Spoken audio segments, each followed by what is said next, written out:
This episode of the LCTV News is brought to you by Leo Inc., Daolis Brothers Construction, and King Movers and Storage. Good morning. Welcome to the official start of fall and another episode of the LCTV News. I'm Danny Vittori, and educational grants and cultural celebrations were the name of the game this week. Very fitting given we are in the first month of a new school year. Hear more exciting news regarding EV chargers in the city of Lynn on the Lowdown. We have a lot to cover, so let's jump right in with the news for Friday, September 19th, 2025.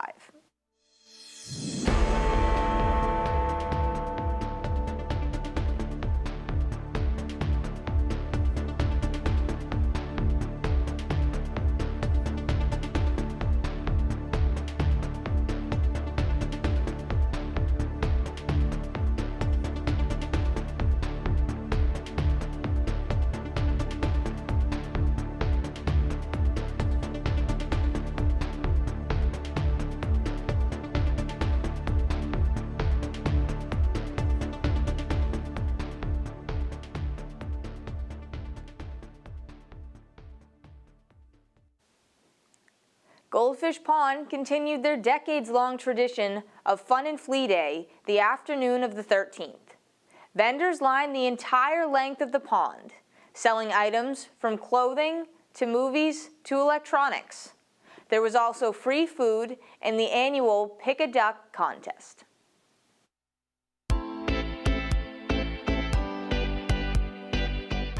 Goldfish Pond was a happening place, as the Goldfish Pond Association hosted their 45th annual Fun and Flea Day. Begun back in 1980, this annual event always draws a crowd, as vendors take up the entire grassy area surrounding the pond. A mix of vendors, organizations, and artisans, there is something for everyone.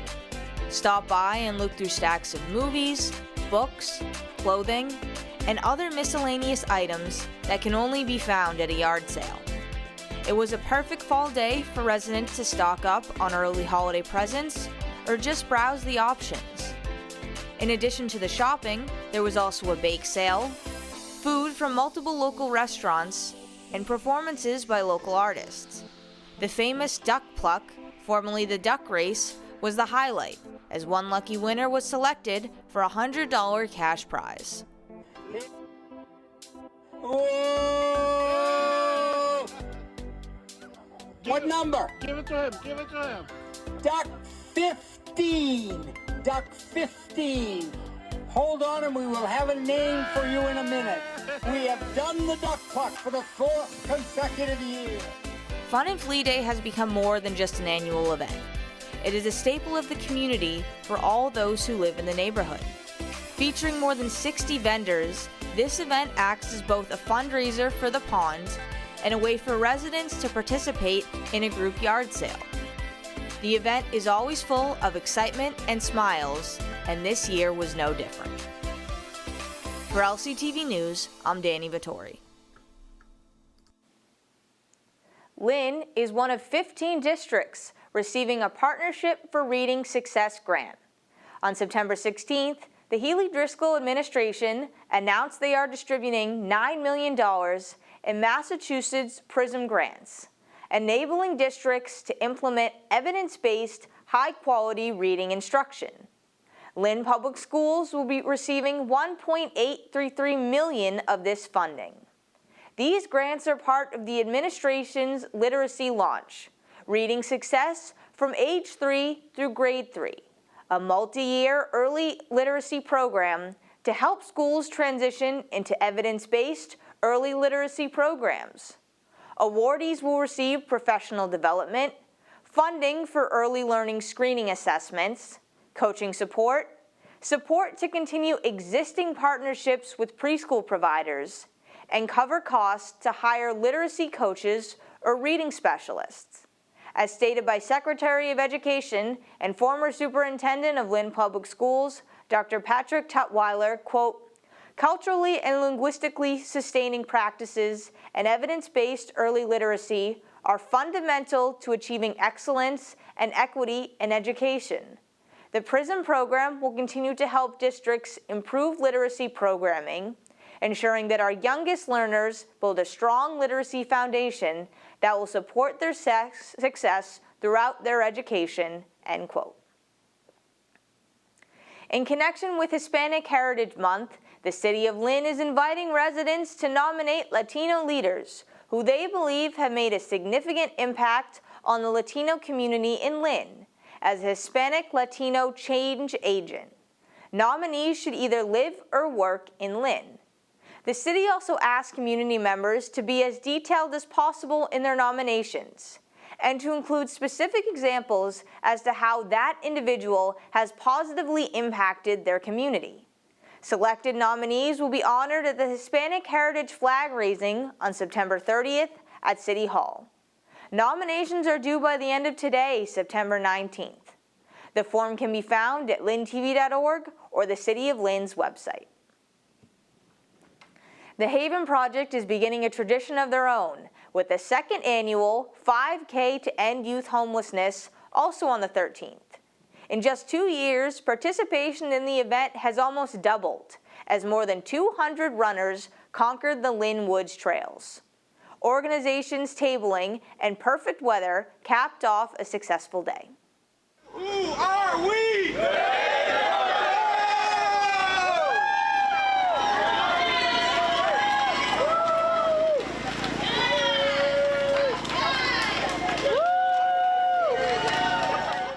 Today we're down here at Lynn Woods Reservation, the Great Woods Road entrance, and we're here for the Haven Project 5K to End Youth Homelessness.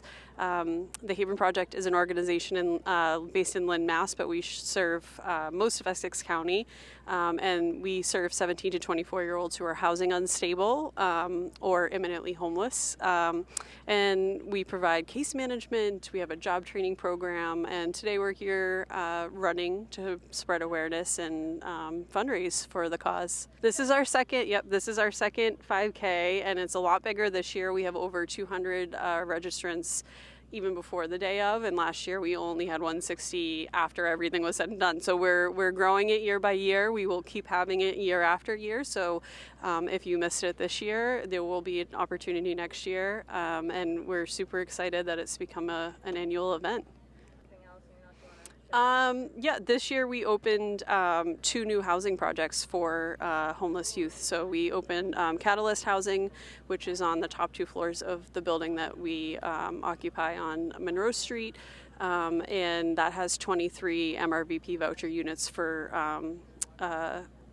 housing unstable youth, and we have all the residents already slated to move in, or they have moved in, and then we also have a transitional housing project as well, and so we have 48 more youth permanently housed this year than we did last year, and so we are just kind of plugging ahead forward, trying to make sure the youth that we work with and the youth of this community have the opportunities that they can take and run with. Our biggest thing is that we empower them. We're not doing it for them, we're doing it beside them.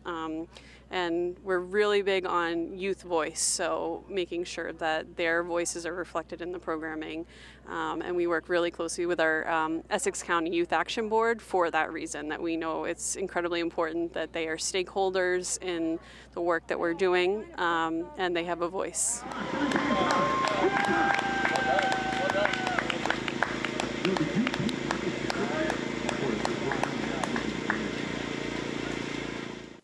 Lynn Public Schools has been awarded $50,000 in Massachusetts Vulnerability Preparedness VIP Action Grants to help protect student health amid climate challenges. A third of the funding will be used to specifically address extreme heat and asthma-related environmental conditions, while the remaining funds will be used to host workshops, trainings, seminars, and cohort meetings organized by Building on Healthy Environments Advanced Learning, or HEAL. During the 2023-24 school year, HEAL was focused on improving asthma-related management practices within Cobbett Elementary. This included installing new air conditioning units and assisting family and staff in illness prevention practices. This initiative was initially granted $500,000 by the Environmental Protection Agency in 2024, but that grant was later terminated due to federal funding cuts. Despite this development, the Healy-Driscoll administration announced that Building on HEAL will still receive the $50,000 in VIP funding for Lynn Public Schools. Another flag-raising event, and this time it was the El Salvador Independence Day flag raising. Conducted entirely in Spanish, this event was a great way to bring the community together and mark their independence.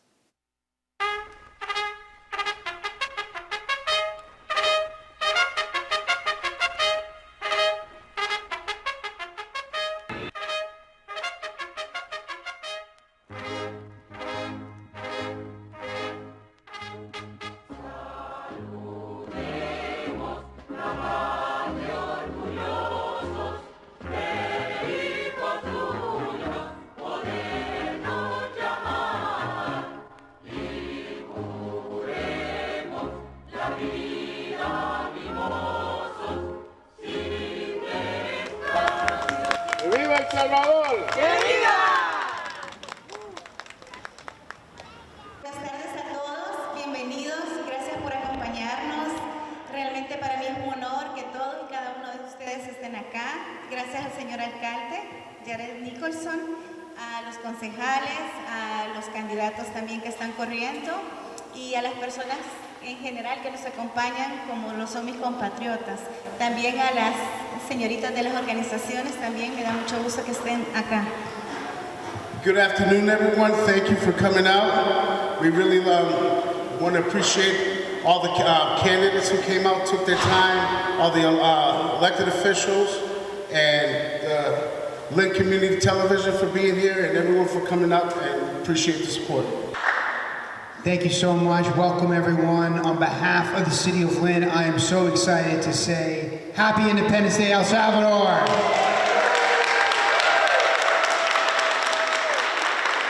Estamos muy felices de compartir en esto. Gracias por comparten su historia, su cultura. Esto agrega a la cultura y la historia de la ciudad de Lynn. El Salvador es ahora un país mucho más independiente. Hemos dejado atrás tristezas, situaciones que teníamos en el pasado, que eso dio lugar a que muchas personas emigraran a este país y muchos de los cuales nos representan ahora en la ciudad de Lynn, que hemos hecho nuestro hogar y que muchos son empresarios y que ayudan a la economía local y les damos las gracias de que estén poniendo en alto el país. Tenemos lo que es el himno, el escudo nacional, que tiene 5 banderas que representan a Centroamérica. Tenemos el triángulo que une pues toda la región y la leyenda dice Dios, unión, libertad. Y quiero decirles que nuestro país es actualmente gobernado por el excelentísimo señor Bukele, y ese es nuestro presidente que ha traído a cambiar muchas cosas en nuestro país. Se lo vamos a entregar a la organizadora que hizo con mucho amor este evento, a Mercy Escobar. Gracias por hacer este evento.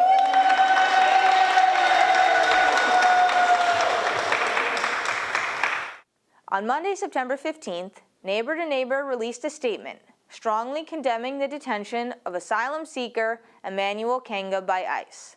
Kenga lives in Lynn, but is originally from the Democratic Republic of the Congo, where he worked as a home health aide and food delivery worker. However, he and his family fled the war-torn state after his family was attacked and his father was murdered. He was detained on September 10th after appearing for his scheduled asylum appointment in Burlington. After he failed to show up for work the next day, it was revealed that ICE had taken him into custody at the appointment. Neighbor to Neighbor is now calling on local and state officials to ensure Kenga's release and protect his right to asylum.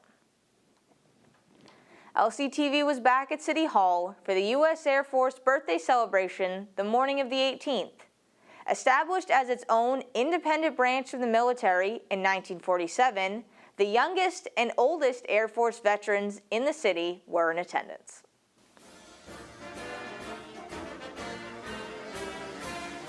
This is a wonderful opportunity for us to be able to celebrate the Air Force and thank our Air Force veterans for their service. The city of Lynn celebrated the birthday of the United States Air Force on September 18th at City Hall. The public was invited for a short ceremony featuring a rendition of the Star-Spangled Banner by Army veteran Jim Smith,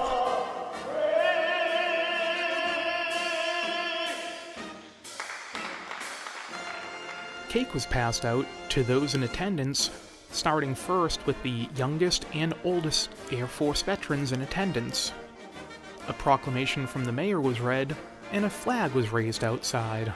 And whereas the National Security Acts of 1947 established the United States Air Force as its own separate and equal branch of the armed forces on September 18th, 1947, creating the Air National Guard, and whereas the city of Lynn proudly recognized the contributions and sacrifices made by our outstanding airmen, and now, therefore, I, Jared C. Nicholson, Mayor of the City of Lynn, hereby proclaim September 18, 2025 to be the 78th birthday of the United States Air Force in Lynn, and commend its observance to all citizens. Thank you. I want to say thank you to the mayor, thank you to Brenda, and the other Air Force veterans. There's so many other Air Force veterans that are here today. Brenda, Dexter Bishop, our good friend Harry McCabe from the Housing Authority. I think that's one of the things you don't realize when you go around, when you're in the community. So many veterans are so much of a part of everything we do.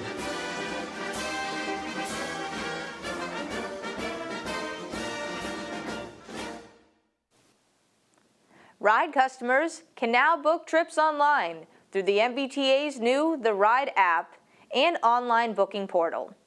Announced on September 16th, these new options will give customers more flexibility in scheduling trips, the ability to update account information, add funds to their account, and track trips in real time. These new features are part of a larger software upgrade by the MBTA to improve the rider experience and make it easier to book rides. Now customers can book rides in 3 ways: through the new online portal, the Ride MBTA app, available in both the App Store and Google Play. They can also still call the Ride and speak with a reservationist to book a trip. Along with these new options, customers can also track their trips, allowing for more efficient scheduling and the ability to better adjust to unexpected delays.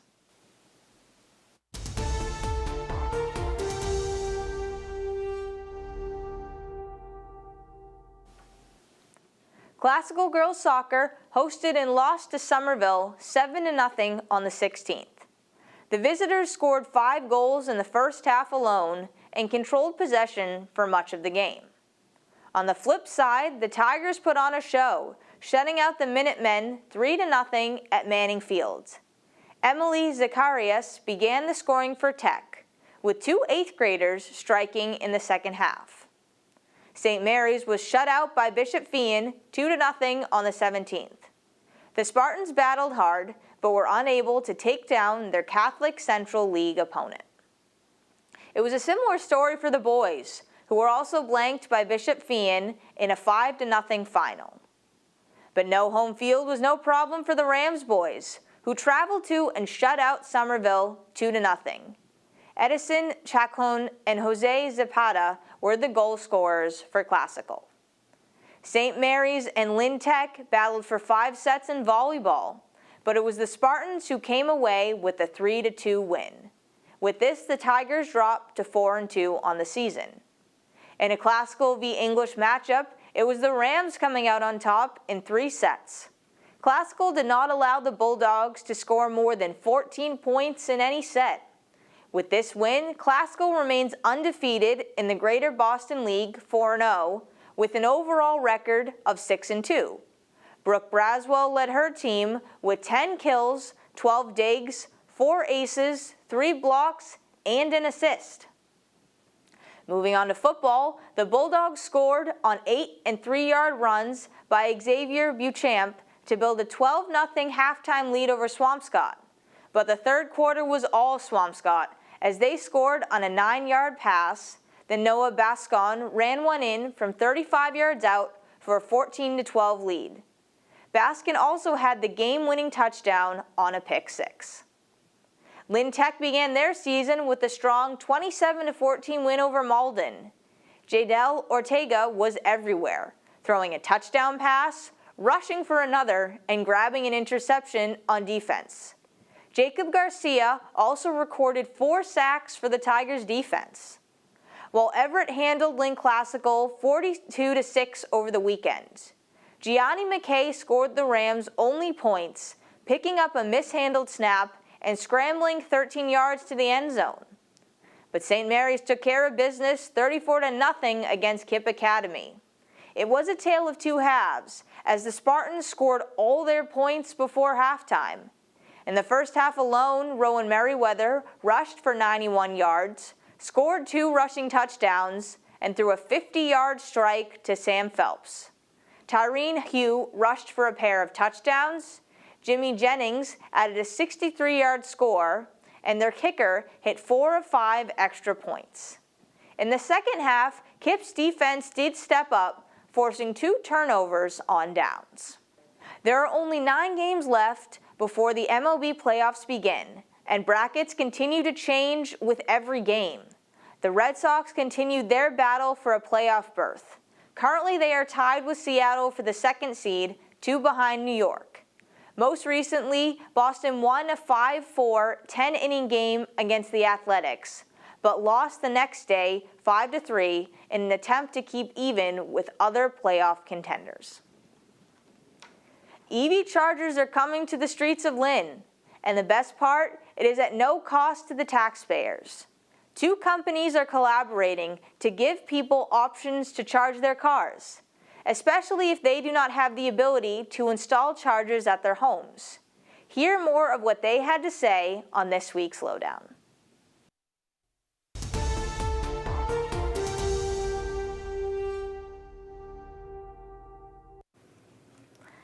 Hello everyone, welcome back to the Lynn Lowdown. I'm Danny Vittori, and today we're on to talk about Lynn's electric vehicle charging program that is statewide, but we are specifically talking, of course, about Lynn on this program.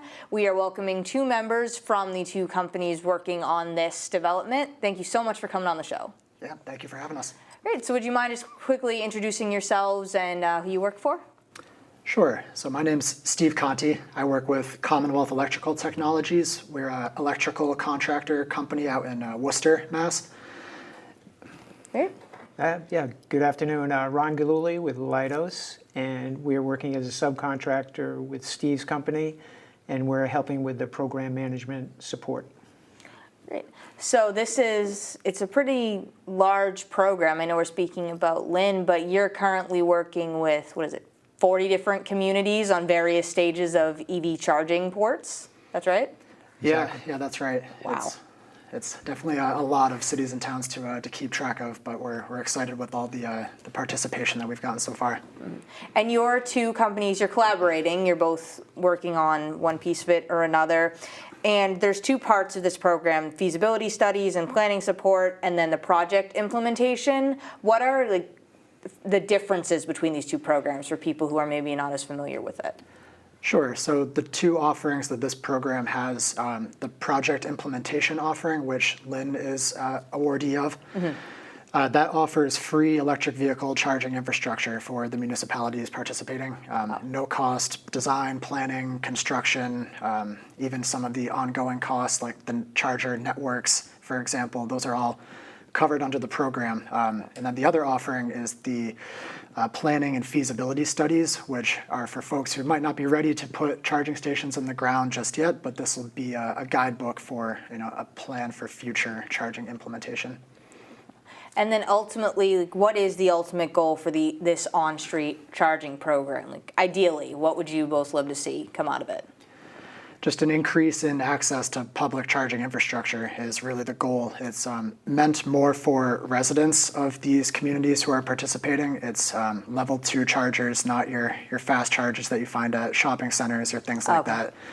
It's really more, medium speed for residents who might not have access to their own off-street parking, and they rely on on-street parking for their vehicles. So we're trying to increase access to charging and kind of reduce the barriers to electric vehicle adoption in those communities. And as Steve mentioned, the feasibility portion of it, that's essentially a roadmap for communities, because a lot of communities are in the same position where it's something new. They need to have a plan, and this will help them guide them along that way.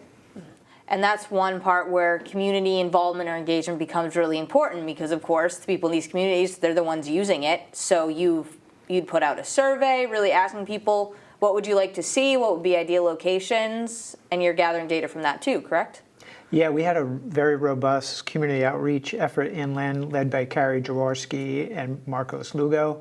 Carrie actually lives in the neighboring town, so she spent some time at the YMCA recruiting people to take the survey and got some really good feedback. For example, one of the residents that has an EV was particularly interested because a lot of times when they have to go charge their car, they're going to another community to charge that car. So they're very interested in on-street charging. And what would be the timeline for this program? Is there an idea of when construction would actually start on these? Sure. So right now we're kind of still in the planning phase. We've selected Lynn, obviously, and we've been working with Leidos and the folks at City of Lynn to select a number of preliminary sites to evaluate and to solicit feedback from the community on. Now that we have all that data, we've shared it with the city, and they're still mulling it over at the moment, and hopefully in the next few weeks we'll be able to decide on the final sites that we're going to put these charging stations in at. So it's Lynn, the city, that will pick the sites, and it's up to 3, correct? Or different sites that they'll pick? Correct. Okay. Yeah. And then how many ports per site? Like how many chargers would be there? We haven't ironed that out with the city yet, but we have budget for anywhere from 1 to 5 dual charging stations at each site. So that would be 2 to 10 plugs across the 3 sites. And I'm just curious, obviously, with the towns, the cities that are selected for implementation, I would imagine there's a pretty large percentage or amount of people that have electric cars that use them, and then additionally, they maybe don't have the plugs in their homes. Is that an element of it as well? Yeah, absolutely. And that's the whole motivation behind the program, is folks that don't have driveways, don't have garages, don't have a way to charge their vehicle, is to increase the amount of on-street charging so that they do have access to charging. And it may influence them to purchase an EV if they have greater access to charging. I know, because I know that was an element too. I know I have a hybrid right now as well, but one thing, I did look at Electircal a little, and that was a big piece of it was, okay, would we actually build a charger where we are? Is there access to it? I know that's a big piece of it when you're looking at electric cars. Yeah, I've lived in apartments where I park on the street, and I never thought I could get an EV just because I don't have a driveway with a charging station. So having that public on-street charger access would be huge for some of these residents. And circling back to, you mentioned what did you say, charger level 2? So there's different levels of charging. So how long does that take to charge versus, like you said, a level 3, which is faster?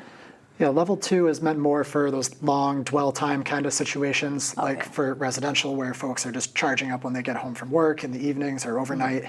But level 2 chargers, typically if you're starting from empty, it'll fill your battery in about 6 to 8 hours. But a lot of times folks, like I said, are charging at the end of the day after their daily commute. So they're typically just topping off. They're not starting from an empty battery.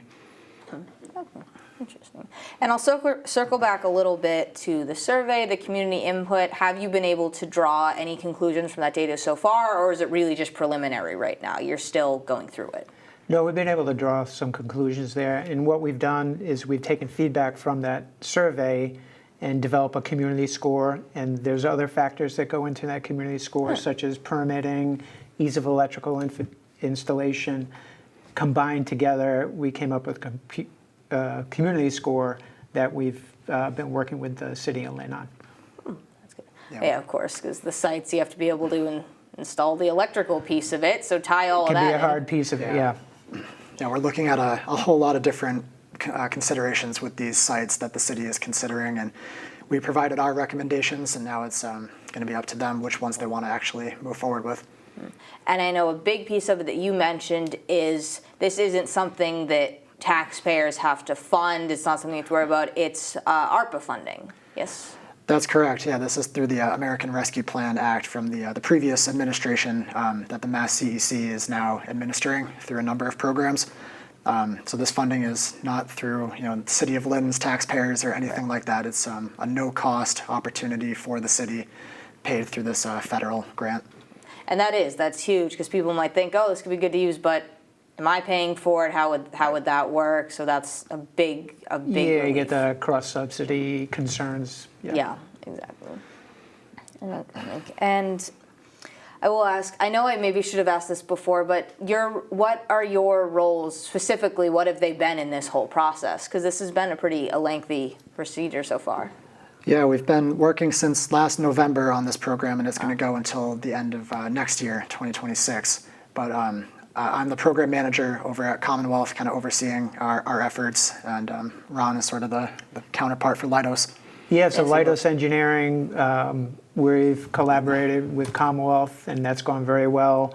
We have relationships with folks over at Commonwealth dating back to 15 years. So the organizations know each other well, we work well together, and it's been a really great team to work with. And I'll ask a little bit about so when the construction begins, you're starting to put them in. How long does it take to install these kinds of chargers, do you know? It's surprisingly not that long when you consider the whole timeline of the project. Really, the long timeline items are permitting and the utility requests and everything like that. When it comes to actually putting shovels in the ground, it shouldn't be more than 3 or 4 days of construction. It's wow, really? Yeah, relatively small projects in the grand scheme of things. I don't know why I guess I always just assume that it'll take longer. I don't know why I have that assumption in my head, but. A lot of steps involved, and a lot of them do take long, but the actual construction's not too bad.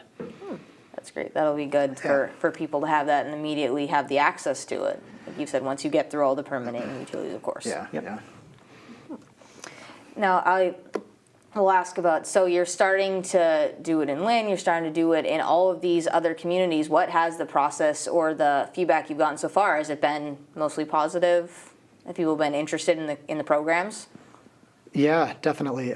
It's not often that you get a totally free program for municipalities, so it's something that a lot of folks are excited about. As far as the communities that we're looking to get feedback from, it's been a mixed bag. Overall, I would say the response from the community members has been positive, though. Yeah, absolutely. And one thing that's been really positive is just working with the local officials, the DPW, the planners, the parking supervisors. That has worked out really well, and there's definitely been a high level of engagement on that end. Yeah. That's good. Yeah, there's fantastic teams there. I mean, I can only speak to Lynn, but I'm sure there's been many. Yeah, very good to work with. Yeah, definitely. And now I'm trying to think, I know I've reviewed at least gone through all of my questions, all of my points, but before I wrap up, was there anything else that you wanted to mention about the program, how it works, or anything that I may not have touched upon? I think we hit the big items. We're very excited to be working with Lynn on this effort, and we can't wait to put some chargers in the ground for the Lynn residents. Yeah, we're excited to be part of the transportation transformation, if you will, from internal combustion engines to electric vehicles, because electric vehicles, they just make sense. There's a lot fewer moving parts, and basically they're a lot more fun to drive. I know that's so cool, and that I'm really excited to see where this project goes. You're getting through so many parts, and we'll see these in a few months, but I want to thank you both again so much to really come and to talk to our audience about this and really get us excited about this program. Great. Yeah, thanks for having us. Thanks for having us. Of course, anytime, and you can visit their websites or check this out to learn more yourself. But for now, I'm Danny Vittori. This has been Lynn Lowdown, and we will see you next week with more guests.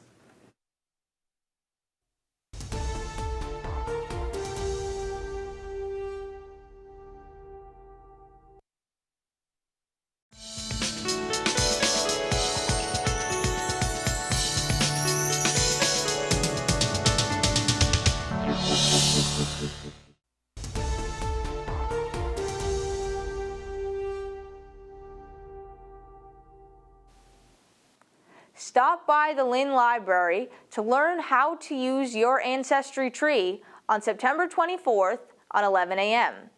Attend this free event to learn how to research your family tree.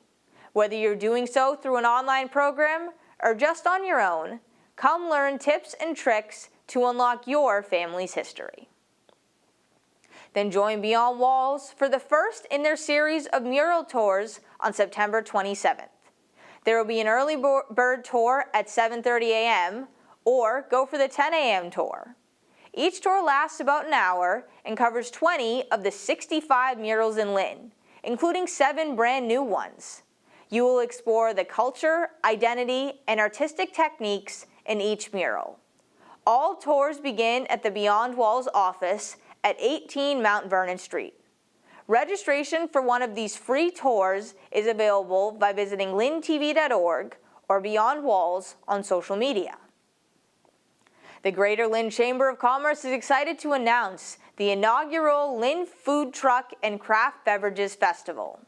Docking at the Lynn Ferry Terminal from noon to 6 p.m. on September 27th, with early access for VIPs and beverage lovers at 11 a.m.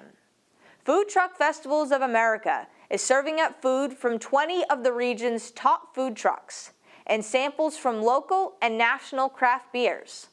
General admission is $5 in advance and $10 at the gate, with kids 10 and under free.